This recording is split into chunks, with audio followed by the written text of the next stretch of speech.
স্নিগ্ধ বিষ লেখিকা সানজিদা আক্তার মুন্নি পর্ব ৪৭। বিকট এক বিস্ফোরণের শব্দে হকচকিয়ে গিয়ে তালহা প্রায় পড়েই যাচ্ছিলেন, কিন্তু না, তিনি পড়ে যান না। ছাদের গার্ডওয়ালের ওপাশে একজন মানুষের বসার মতো একটু চওড়া কার্নিশ আছে, সেটার বদৌলতেই তালহা বেশ অনায়াসেই সামলে নিয়ে সোজা হয়ে দাঁড়ালো। তাকে সুরক্ষিতভাবে দাঁড়িয়ে থাকতে দেখে নাঝার বুকের উপর হাত চেপে ধরে স্বস্তি দীর্ঘশ্বাস ফেলে। এরপর আর এক মুহূর্ত দেরি না করে দুজনেই দ্রুত পায়ে নিচে যাওয়ার জন্য পা বাড়ায়। বিশাল এই তালুকদার বাড়িতে সদস্য সংখ্যা নেহাত কম নয়, তাই মূল ভবনের বাইরেও বাগানের দিকে বা উঠোনের আনাচে কানাচে একচালা বেশ কিছু ছোট ছোট ঘর রয়েছে। এমনই একটি ঘরে নিজের আস্তানা গেড়েছে নাঝার নবম পড়ুয়া চাচাতো ভাই রায়ান। ছেলেটার বিজ্ঞানের প্রতি ঝোঁক পাগলামির পর্যায়ে মাস্টার চাচু তাকে পই পই করে নিষেধ করেছিলেন উল্টাপাল্টা কোনো পরীক্ষা নিরীক্ষা করতে, কিন্তু কে শোনে কার কথা। অতিরিক্ত অকল্পক্যতার ফলস্বরূপ আজ এক ভয়াবহ কাণ্ড ঘটিয়ে বসেছে সে। নিজের মন গড়া কোনো এক এক্সপেরিমেন্ট করতে গিয়ে আস্ত ঘরটাই সে উড়িয়ে দিয়েছে। বিস্ফোরণের তোড়ে ঘরের এক পাশের দেওয়াল হুড়মুড় করে ভেঙে পড়েছে, ভেতরের জিনিসপত্র সব তছনছ। আর এই ধ্বংসস্তূপের মাঝে সামান্য আহত অবস্থায় দাঁড়িয়ে আছে স্বয়ং নিব্বি বিজ্ঞানী রায়ান। নিচে নেমে আসতেই এক লঙ্কাকাণ্ড দেখতে পায় নাঝা। রাগে হিতাহিত জ্ঞানশূন্য হয়ে রায়ানের বাবা হাতের জুতো খুলে ছেলেকে পেটাতে উদ্যত হয়েছেন। পরিস্থিতি বেগতিক দেখে নাঝা তড়িঘড়ি করে ভিড় ঠেলে এগিয়ে যায়। চাচ্চু আর রায়ানের মাঝখানে ঢালের মতো দাঁড়িয়ে পড়ে সে। শান্ত কণ্ঠে বলে, বাদ দাও তো চাচ্চু, ওকে মেরে কি করবে? ছেলেটা তো নতুন কিছু শেখারই চেষ্টা করছিল। চাচুকে থামিয়ে দিয়ে নাঝা উদ্বিগ্ন চোখে রায়হানের দিকে তাকায়। তোর কি খুব বেশি লাগেনি তো রে? ভয়ে জড়সড় রায়হানের দুদিকে মাথা নেড়ে জানায়, না। ভাইজির এমন প্রবল বাধার মুখে রায়ানের বাবা আর এগোতে পারেন না, নিরুপায় হয়ে সেখান থেকে সরে যান। তিনি চলে যেতেই উঠোনের গুমট পরিবেশটা নিমিষেই বদলে যায়। উপস্থিত সবাই আর নিজেদের ধরে রাখতে পারে না, রীতিমতো মাটিতে লুটিয়ে পড়ে হাসতে শুরু করে। মাস্টার চাচু হাসতে হাসতেই বাড়ির অন্য বিজ্ঞান পড়ুয়াদের উদ্দেশ্য করে রসিকতা করে ওঠেন, তোরাও এমন নিব্বা এক্সপেরিমেন্ট করে এবার মূল বাড়িটাও ব্লাস্ট করা। চারপাশের এই হাসাহাসির মাঝে নাঝার মুখে কোনো হাসি নেই।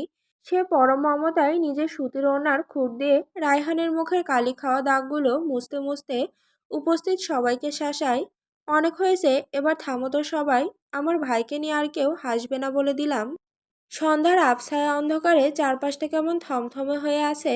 তৃষ্ণা নিজের মনে ঘরের কাজ গোছাতে ব্যস্ত। ঠিক তখনই ঘরে পা রাখে ওয়াসেম। তার চেহারায় একরাশ বিরক্তি আর কাঠিন্যতা। তৃষ্ণার দিকে এক পলক তাকে রুক্ষ কণ্ঠে সে বলে ওঠে, চা নিয়ে আয় সবার জন্য, আগে এক কাপ খেয়েছি, মন ভরেনি। তৃষ্ণা কোনো তর্ক করে না, অভ্যস্ত ভঙ্গিতে মাথা নেড়ে শুধু বলে, আচ্ছা। এদিকে নিচে লিভিং রুমে এক অন্যরকম পরিবেশ। তৌসির, ইয়াদ, রুদ্র আর নুহমান মিলে জমজমাট আড্ডায় মেতে আছে। আজ রাতে তাদের আর কোথাও বের হওয়ার তাড়া নেই। যে লোকটায় তাদের গন্তব্যে নিয়ে যাওয়ার কথা, সে এখনো দিল্লি থেকে ফিরে আসেনি। তাই তাদের কাজ শুরু হবে আগামীকাল সকালে।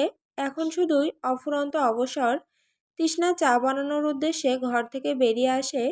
ঠিক তার পিছু পিছু শার্টের কলার ঠিক করতে করতে বেরিয়ে আসে ওয়াসেম। ইয়াদ শুয়ে আছে রুদ্রের উরুতে মাথা রেখে। তার ঠিক পায়ের কাছেই বসে আছে তৌসির। করিডোরের দিকে হঠাৎ চোখ পড়তেই ইয়াদের চোখে মুখে দুষ্টুমির ঝিলিক খেলে যায়।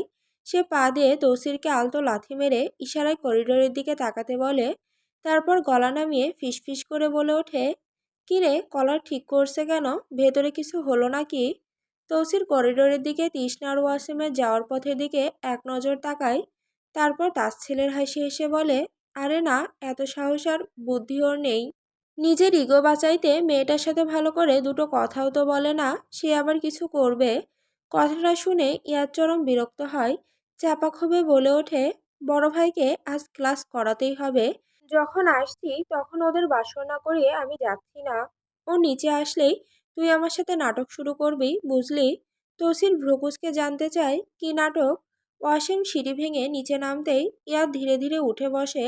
হাতের ফোনটা অকারণে স্ক্রল করতে করতে ঠিক ওয়াসিমকে শুনিয়েই বেশ আক্ষেপের সুরে বলে ওঠে, আহারে, কতদিন বউকে দেখি না, শোকে কলিজাটা ফাইটা ফিনকি দিয়ে রক্ত বেরোচ্ছে একেবারে। তৌসির তাল মিলিয়ে বলে, কতদিন আবার? এই তো এলি, এখনো একদিনও তো পার হলো না। ইয়াদ কৃত্রিম ধমকের সুরে বলে ওঠে, ওই একদিনই আমার কাছে যুগ যুগ মনে হচ্ছে রে। তৌসির হেসে ফেলে।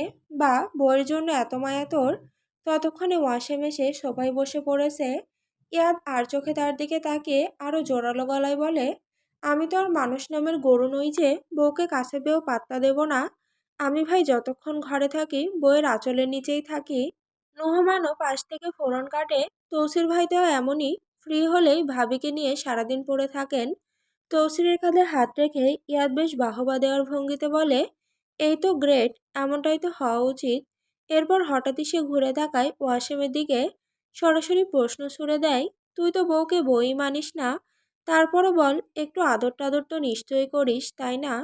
মুহূর্তেই ওয়াসিমের চোখের দৃষ্টি তীক্ষ্ণ আর রাগী হয়ে ওঠে। দাঁতে দাঁত চেপে সে বলে, লাথি মেরে তোর বইয়ের বড়াই করা ছুটিয়ে দেব আমি? আমি কি তোদের মতো সাত করে বিয়ে করেছি নাকি? তোদের বউ আর ওর মধ্যে আকাশ পাতাল তফাৎ। তোদের বউরা ভালো পরিবারের গুণবতী রূপবতী, তারা সম্মানের যোগ্য। কিন্তু ওর তো বাপ মাই নেই। ও একটা লোভী মেয়ে, দুমুঠো ভাতের লোভে পড়ে আছে এখানে। কাজের লোক কাজ করে খায়। এই নির্মম কথাগুলো শুনে তৌসিরের চোয়াল শক্ত হয়ে যায়। সে তীব্র দৃষ্টিতে কিছুক্ষণ ওয়াসিমের দিকে তাকিয়ে থাকে। তারপর ঠোঁটের কোণে এক চিলতে তাচ্ছিল্যের হাসি ফুটিয়ে বলে, অবহেলা করছিস তো কর, কিন্তু মনে রাখিস এই মেয়ের যোগ্য তুই নোস। যেদিন ওকে হারাবি সেদিন বুঝবি ও আসলে কি ছিল। ওয়াসিম চরম অবজ্ঞার সুরে উড়িয়ে দেয় কথাটা। না, বুঝবো না। তুড়ি মারলে ওর মতো 100টা মেয়ে এসে পায়ে পড়বে। ওকে নিয়ে এত সাফাই গাওয়ার কিছু নেই। ও শুধু আমার কাজের লোক, এর বেশি কিছু না। ইয়াদ স্তব্ধ হয়ে ওয়াসিমের চোখের দিকে তাকায়। তুই আস্ত একটা পশুর মতো কথা বলছিস ওয়াসিম। কথাটা শুনে ওয়াসিম হঠাৎ শূন্য দৃষ্টিতে চেয়ে হু হু করে হেসে ওঠে। সেই হাসিতে প্রাণের চেয়ে শূন্যতার হাহাকারই বেশি। সেই দিনের পর থেকে আমি আর কারো প্রতি কোনো মায়া অনুভব করি না রে। হ্যাঁ, আমি একটা পশু, আর সেটা স্বীকারও করি। মুহূর্তেই ঘরের পরিবেশ ভারী হয়ে আসে। ইহাদ আর তৌসির একে অপরের দিকে তাকায়। তিনজনের মুখেই নিমেষে নেমে আসে ঘোর অমানিসার কালো মেঘ। চোখে দাউ দাউ করে জ্বলে ওঠে দীর্ঘদিনের চাপা পড়ে থাকা প্রতিশোধের আগুন। ইয়াদ ফিসফিস করে অথচ কঠিন স্বরে বলে ওঠে, ওরা আমাদের বাঁচতে দেয়নি। আমাদের বোনকে, বাবাকে, আমাদের পুরো রাজ্যকে, আমাদের অস্তিত্বকে ওরা ধুলোয় মিশিয়ে দিয়েছে। আমরা ওদের ছাড়বো না ওয়াসেম। আমি ওদের কাউকে ছাড়বো না। ঠিক সেই থমথমে মুহূর্তেই চায়ের ট্রে হাতে লিভিং রুমে এসে ঢোকে তৃষ্ণা। পরিবেশের ভারী ভাবটা সে হয়তো আঁচ করতে পারে না, বা করলেও না দেখার ভান করে চুপচাপ সবার সামনে ট্রেটা নামিয়ে রেখে ধীরে যেতে উদ্যত হয়। তৃষ্ণাকে ফিরে যেতে দেখেই তৌসির বসা থেকে উঠে দাঁড়ায়। পেছন থেকে শান্ত গলায় ডাক দেয়, তৃষ্ণা শোনো। তৃষ্ণা থমকে দাঁড়িয়ে পড়ে। ধীর পায়ে পেছনে ফিরে দৃষ্টি অবনত রেখেই বিনীত স্বরে বলে, জি বলুন। তৌসির ঠোঁটে স্নিগ্ধ একটি হাসি ফুটিয়ে বলে, আমাদের সবাইকে নিয়ে হয়তো তোমার মনে অনেক সংশয় কাজ করছে, তাই পরিচয়টা দিয়ে নিই। আমি তৌসির, আর এ হলো ইয়াদ। ওর পাশে রুদ্র আর নোহমান, ওরা দুজন আমার ভাই। আর আমরা তিনজন, আমি, ওয়াসেম আর ইয়াদ, আমরা আপন ভাই। সেই সম্পর্কে আমরা তোমার দেবর হই। তোমাকে তুমি করেই বলছি, কারণ বয়সে তুমি আমার ছোটই হবে। আর তোমাকে আমি আমার ছোট বোনের নজরেই দেখি। তৌসিরের কথা শুনে তৃষ্ণা বাধ্য মেয়ের মতো মাথা ঝাঁকালো। ওর চোখে মুখে তখনও একটা চাপা নার্ভাসনেস। শান্ত গলায় বলে, জি আমি বুঝতে পেরেছি ভাই। কথাটা বলেই সে এক প্রকার উড়ন্ত পায়ে রান্নাঘরের দিকে ছুটে যায়। যেন এখানে এক মুহূর্ত বেশি দাঁড়ালেই অস্বস্তিতে দম বন্ধ হয়ে আসবে তার। ড্রয়িং রুমের সোফায় আয়েশ করে বসে ইয়াদ ধোয়া ওঠা চায়ের কাপে আলতো চুমুক দেয়। ঠোঁটের কোণে তার একটা দুষ্ট হাসির রেখা। ওয়াসিমের দিকে আর চোখে তাকিয়ে সে খোঁচা দিয়ে বলে ওঠে, ধুর, বোন কেন বললি? ভাবি বলবি ভাবি। আমার চাচাতো ভাইয়ের বউ বানাবো ওকে। বড় ভাই তো আর রাখতে চায় না। ইয়াদের এই রসিকতায় ওয়াসিমের চোয়াল শক্ত হয়ে আসে। বুকের ভেতরটাই রাগের আগুন দাউ দাউ করে জ্বলে ওঠে। তার তো মন চাচ্ছে এই মুহূর্তেই ডহের থেকে পিস্তলটা বের করে ইয়াদকে গুলি করে টপকে দিতে। সে খুব ভালো করেই জানে ইয়াদের সব নেহাতি মজা করে বলছে। তারপরও অদ্ভুত এক অধিকারবোধ আর তীব্র ঈর্ষায় তার রগ জ্বলতে থাকে। মন চাচ্ছে ইয়াদের জিভটা টেনে ছিঁড়ে নিতে। নিজেকে কোনো মতে সামলে বিরক্তিতে ভুরু কুঁচকে ওয়াসিম এবার মুখ খোলে, দুনিয়াতে কি মেয়ের অভাব পড়ছে যে তুই কথায় কথায় ওকে টানোস? ইয়ার দমে যাওয়ার পাত্র নয়। সে আরও ফাজলামি শুরু করে। চোখের দৃষ্টিতে প্রচ্ছন্ন মজা নিয়ে বলে, হ্যাঁ টানি, কারণ এমন সহজ সরল মেয়ে আমি কখনোই দেখিনি। আমার বউয়ের পর এই মেয়েটাকে আমার সবচেয়ে ভালো মনে হলো। আমার চাচাতো ভাই অনেক ভালো মানুষ, ওকে একেবারে বুকের ভেতর আগলে রাখবে। ওয়াসিমের ধৈর্যের বাঁধ এবার যেন চির ধরে যায়, হাতের মুঠো শক্ত করে সে প্রায় ফেটে পড়ে। আমার বিয়ে করা বউকে তুই আরেকজনের বউ কেন বানাবি? ওকে ডিভোর্স দিলে তো তুই অন্য জায়গায় বিয়ে দিয়ে দিবি। এতক্ষণ চুপচাপ দুজনের কাণ্ড দেখছিল তৌসির। এবার সে আসল পয়েন্ট ধরে বসে। তীক্ষ্ণ দৃষ্টিতে ওয়াসিমের দিকে তাকিয়ে বলে, কিরে বাইঞ্চোদ, তুই না কইলি তুই বউ মানুষ না, তাহলে এখন এসব কথা মারাস ক্যা? তৃষ্ণাকে ডিভোর্স দিয়ে দিবি, ব্যাস কেল্লা ফতে। তোর তো এতে অসুবিধা হওয়ার কথা নয়। ওয়াসিম থতমত খেয়ে যায়, নিজের দুর্বলতা ঢাকতে সে একটা দীর্ঘশ্বাস ছাড়ে, চোখ অন্যদিকে ফিরিয়ে গলা খাকারি দিয়ে বলে, অসুবিধা অনেক হবে। আমার কাপড় চোপড় ধোয়া, টাইমলি খাবার দেওয়া, মুখে তুলে খাওয়ানো, গা গতর মুছে দেওয়া, সেবা করা, চা করে দেওয়া, এসব কে করবে ওকে ডিভোর্স দিয়ে দিলে? ওয়াসিমের এই খোড়া যুক্তি শুনে তৌসির তিক্ত হাসে। সে খুব ভালো করেই বোঝে কাজের অজুহাতের আড়ালে ওয়াসিম আসলে মেয়েটাকে কতটা চাই। বসা থেকে উঠে দাঁড়াতে দাঁড়াতে তৌসির ভারী গলায় বলে, নিজের স্বার্থের জন্য হলেও তোর এই অসহায় মেয়েটাকে ভালোবাসা উচিত ওয়াসিম, হারিয়ে ফেলিস না। কথাটা বলেই তৌসির নিজের রুমের দিকে পা বাড়ায়। পকেটে থাকা ফোনটা বেশ কিছুক্ষণ ধরে একটানা বেজেই চলেছে। নাঝা বারবার কল দিচ্ছে। তৌসির নিজের রুমে ঢুকে দরজাটা চাপিয়ে ফোন রিসিভ করে। কল ধরতেই ওপাশ থেকে নাঝা রীতিমতো চিল্লিয়ে ওঠে, কইছিলেন আপনি? তৌসির বিরক্তি নিয়ে কপালে ভাঁজ ফেলে। নিজের স্বভাবসুলভ রুক্ষ টোনে বলে, আরে কামে ছিলাম শাওয়া, এমন চিল্লাস কেন? তৌসিরের এই অদ্ভুত গালি শুনে নাঝা জাদুর মতো শান্ত হয়ে যায়। গালি না খেলে ওর মনে শান্তি আসে না। উত্তেজিত স্বরটা নামিয়ে নামিয়ে এনে নাঝা বলে, আপনি তাড়াতাড়ি চলে আসুন, আমার আপনাকে অনেক কথা বলার বাকি আছে। তৌসির প্যান্টের পকেটে এক হাত গুজে ক্যাজুয়ালি জিজ্ঞেস করে, কি কথা? আছে কত কথা, ফোনেই বলো শুনি। না, এসব ফোনে বলতে পারবো না, বাড়িতে আসুন বলবো। আর শুনুন, আজ আমার চাচাতো ভাই রাইহান আছে না? তৌসির ভ্রু কুঁচকায়। হ্যাঁ, কেন, কি হয়েছে? ওপাশ থেকে নাঝা প্রায় হাঁপাতে হাঁপাতে বলে, আরে কি হয়েছে শুনুন বলি। ও সায়েন্স এক্সপেরিমেন্ট করতে গিয়ে আমাদের একটা হলরুম উড়াই ফেলছে। কথাটা শুনে তৌসির এক মুহূর্ত চুপ থাকে, তারপর হো হো করে হেসে ওঠে। হাসির মাঝে তাচ্ছিল্য ভরা গলায় বলে, নোবেলজয়ী গাদ্দারির হারাম টাকা দিয়া তোর বাপ চাচা এসব বানাইছে তো, তাই আমনে উড়িয়া যাইতেছে। দেখিস তোর বাপ চাচার সাওয়ানা কবে আমনে উড়িয়া যায়। কথাটা শুনেই নাঝার মেজাজ নিমিষে বিগড়ে যায়। ঝাঁঝালো গলায় সে বলে ওঠে, হ্যাঁ, আমার বাপ চাচাই তো শুধু হারাম টাকা কামায়, আর আপনি তো তাসবি আর জায়নামাজ বিক্রি করে এত টাকা কামান, তাই না? আমার বাপ চাচা তো অন্তত খরচ করতে জানে, কিন্তু আপনি। সি, দুদিন পর যখন বাচ্চা কাচ্চা হবে, তখন তারা যদি জিজ্ঞেস করে, আম্মা তুমি কি করে এই কিপ্টের সংসার করলে, কিভাবে এই কিপ্টের সংসারে থেকে আমাদের জন্ম দিলে, তখন আমি কি উত্তর দেব শুনি? তৌসির ওপাশ থেকে মিটিমিটি হাসতে, তবে গলার স্বরটা একদম সহজ রেখেই রসিকতা করে, তখন বলবি তোদের বাপ টাকা খরচ করে সেফটি না কিনে কিপটামি করেছে বলেই তোরা দুনিয়ার আলো দেখতে পাচ্ছিস। কথাটা শুনে নাঝা নাক মুখ ছিটকায়।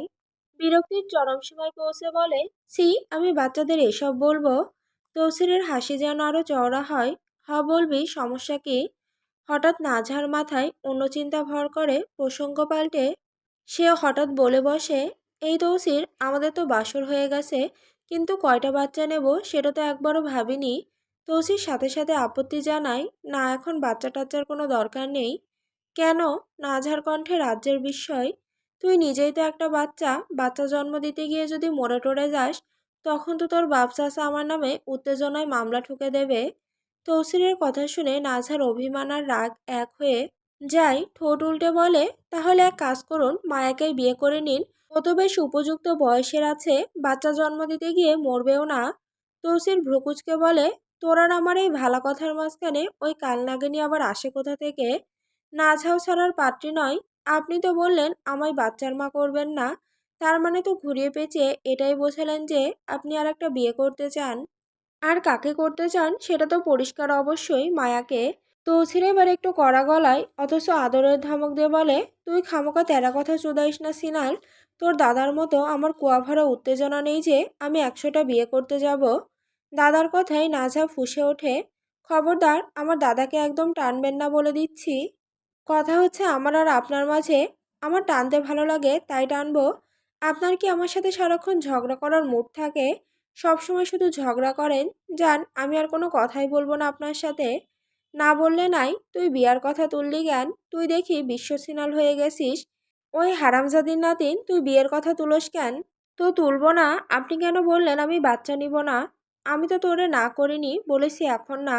নাঝা জেদ ধরে, আপনার সাথে বিয়ে না হয়ে অন্য কারোর সাথে হলে এতদিনে আমি 2-3 মাসের প্রেগনেন্ট থাকতাম। তৌসির অবাক হয়ে বলে, কি কইলি আবার ক? বললাম আমি মা হব, আমি আপনার সন্তানের জননী হব। আমি মা ডাক শুনতে চাই। 40 বছর হওয়ার আগে 10-12টা বাচ্চার মা হতে চাই, শুনেছেন? তৌসির দীর্ঘশ্বাস ফেলে, শুনেছি। এখন ঠান্ডা হ। মা হবি কেমনে? ধরলেই তো কাকড়ার মতো চিল্লানি দিস, শেষ করবারই দিস না কিছু। নাজহা লাজুক গলায় বলে, তো করেন না কেন? আমি কি না করছি? জোর করে করবেন?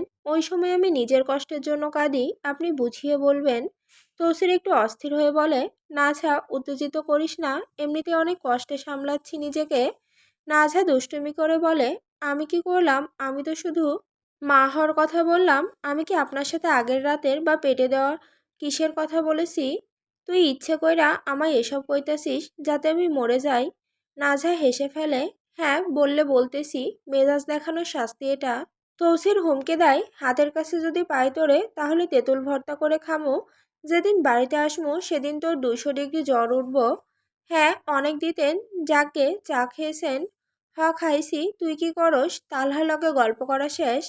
হ্যাঁ অনেকক্ষণ গল্প করলাম। আপনি আবার উল্টোপাল্টা ভাববেন না। ছোটবেলা থেকে তালহা ভাইয়ের থেকে গল্প শুনি, ওনার কথা ভালো লাগে। না কিছু মনে করতাছি না। তা কি গল্প করলি? নাজা হাসতে হাসতে বলে, আমি বলছি যে তালহা ভাই আমার জামাই তো মহাকিপ্টে, কিপটামির জাত ছাড়ানো। আপনি আমাকে টিপস দিন, এই কিপটামি বন্ধ করব কি করে? তৌসির জানতে চাই, তো তালহা কি কইল? তালহা ভাই বলছেন দিনরাত 24 ঘন্টা যেন আপনারে মায়ের ওপর রাখি। তৌসির হেসে ফেলে, তালহা এসব জীবনেও কইব না, তুই নিজেই বানিয়ে কইতেছোস। হ্যাঁ বানিয়েই বলছি। দেশে আসুন শুধু, দেখবেন কি করি। আমি কি করতাম? আমায় মারবি কেন? নাঝা উত্তেজিত হয়ে বলে, কিছু করেননি, এমনিই মারবো। জানেন আমার বিগ ড্রিম কি? কি? মদ খেয়ে মাতাল হয়ে জামাই পিটাবো। আপনাকে ইচ্ছে মতো কেলাবো। তৌসির বলে ওঠে, তাইলে আমিও তোমার সাওয়াই দিমুনে কয়ডা। নাজা আরও বলে, আরে শুনুন, আমি মদ খেয়ে মাতলামি করব আর আপনাকে মেরে মেরে বলবো, নাচশালা। তৌসির হাসতে হাসতে বলে, গুন্ডি হয়ে যাইতাছস দেখি তুই। তৃষ্ণা নিস্তব্ধ হয়ে বেলকনির রেলিং ঘেঁষে দাঁড়িয়ে আছে। পাশের ঘর থেকে ভেসে আসছে তৌসিরা নাঝার উচ্ছল আলাপের রেশ, যা তার কানে ভিজছে বিষণ্ণতার সুর হয়ে।